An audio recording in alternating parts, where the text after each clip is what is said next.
Hello viewers, দেখো আমরা একটা নতুন প্রবলেম করব। সেটা কি না, a charge of 5 coulomb is placed at the centre of a spherical Gaussian surface of radius 5 centimetre. The electric flux through the surface is option A 0.1 by epsilon naught volt per metre, option B 0.5 by epsilon naught volt per metre, 1 by epsilon naught volt per metre, or 5 by epsilon naught volt per metre. দেখো, Gauss ল থেকে আমরা কি জানতে পারি?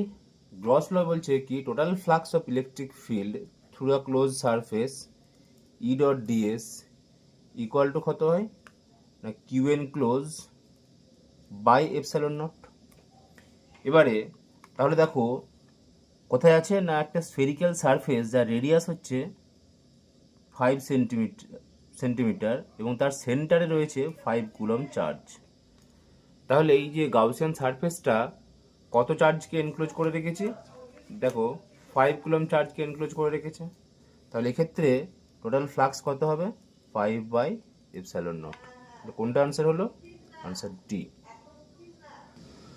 দেখো